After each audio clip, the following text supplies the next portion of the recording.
Hello guys, ఈ రోజు మనం వర్డ్ లో లేబుల్స్ గురించి నేర్చుకున్నాం. లేబుల్స్ ఎందుకు యూజ్ అవుతాయి అంటే ఒకటే పేజ్ లో నంబర్ ఆఫ్ లెటర్స్ అన్న పెట్టుకోవచ్చు.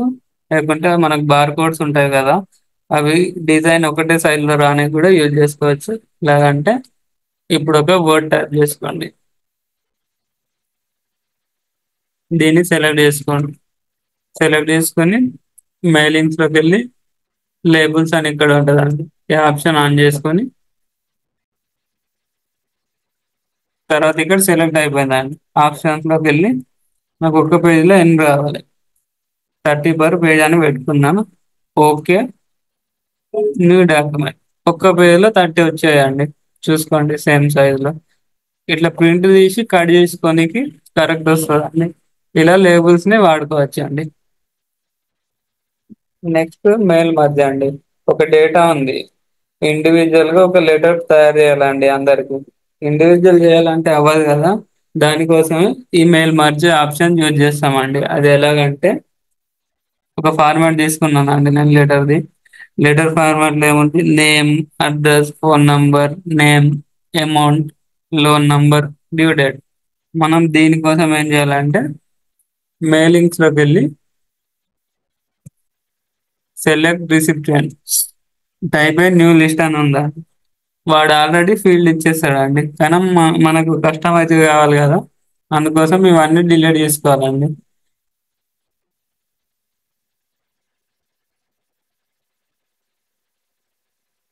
ఈ విధంగా అన్ని ఫీల్డ్స్ డిలీట్ చేసుకోవాలండి. తర్వాత మనకు ఈ ఫీల్డ్స్ కావాలి కదండి.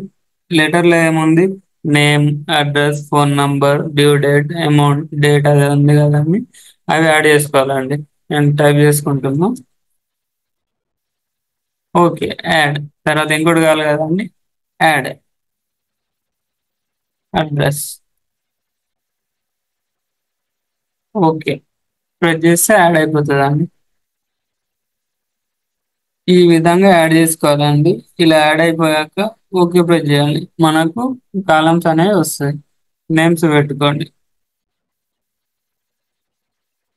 ఈ ప్రెస్ ఈ టైప్ చేసుకున్నాక ట్యాబ్ అని కొడితే నెక్స్ట్ ఫీల్డ్ లోకి వెళ్ళిపోతుందండి.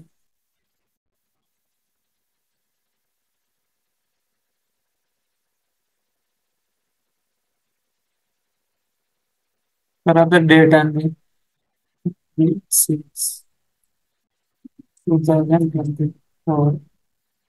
లోన్ నంబర్,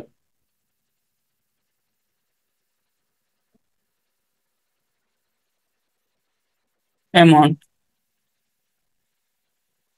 తర్వాత నెక్స్ట్ ఫీల్డ్ రావాలంటే ట్యాబ్ చేస్తే వచ్చేస్తుందండి. నేను ఇలా టైప్ చేసుకున్నానండి, నాకు అవసరం ఉంది. ఇలా టైప్ చేసుకుని తర్వాత ఓకే ప్రెస్ చేయండి. ఓకే ప్రెస్ చేసుకున్నాక దీన్ని సేవ్ చేయాలండి. ఏదో ఒక నేమ్ ఇచ్చి, ఏం నేమ్ ఇద్దాం, లెటర్ ఫర్. సేవ్ అయిపోయాక ఇక్కడ ఈ ఇంతసేపు హైడ్ లో ఉన్నాయి కదా అండి, ఇప్పుడు అన్న హైడ్ అయిపోయాయి. ఇక్కడ చూడండి. ఇప్పుడు ఏం చేయాలంటే నేమ్ ఉంది కదా, నేమ్ ఇట్లా సెలెక్ట్ చేసుకోండి. ఇన్సెట్ మర్జ్ ఫీల్డ్, నేమ్ దగ్గర నేమ్, తర్వాత అడ్రస్ దగ్గర అడ్రస్, ఫోన్ నంబర్ దగ్గర ఫోన్ నంబర్, తర్వాత మళ్ళీ నేమ్ దగ్గర నేమ్.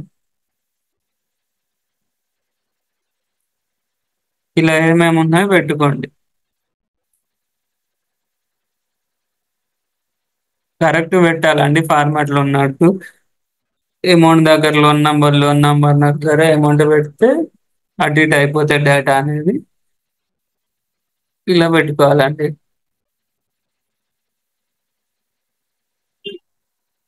ఇన్సర్ట్ లోన్ నంబర్, తర్వాత డ్యూ డేట్ అండి.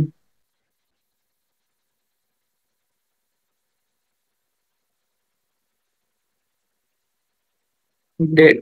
ఇదంతా అయిపోయాక ఒకసారి మనం ప్రివ్యూ చూసుకోవాలండి. ప్రివ్యూ చూడాలంటే ఇక్కడ ఉంది చూడండి, ప్రివ్యూ రిజల్ట్. నేను టేబుల్లో ఇచ్చింది ఫస్ట్ ఫస్ట్ నేమ్ది వచ్చిందండి ఇలాగా. తర్వాత హైడ్ చేసుకోవాలండి. తర్వాత టేబుల్ ఉన్న డేటా మొత్తం కావాలి కదండి ఇండివిజువల్ మెంబర్స్ కి లెటర్. దీనికి ఫినిష్ మర్జ్ అని ఉంటుంది అండి. ఎడిట్ ఇండివిజువల్ డాక్యుమెంట్స్, ఇక్కడ ఆల్ అని ఉండాలండి. టేబుల్లో డేటా ఎంత ఉంటే అంతమందికి ఇండివిజువల్ లెటర్ రావాలని ఆల్ పెట్టుకొని ఓకే ఓకే ప్రెస్ చేస్తే ఇక్కడ చూడండి 4 పేజెస్లో సేమ్ లెటర్ నేను ఇచ్చిన డేటా తోటి వేరే వేరే నేమ్ తోటి వచ్చిందండి. చూడండి, ఇలా చేసుకోవచ్చండి. ఇండివిజువల్ డాక్యుమెంట్స్ ఎన్నున్నా ఒక టేబుల్లో చేసుకోవచ్చండి.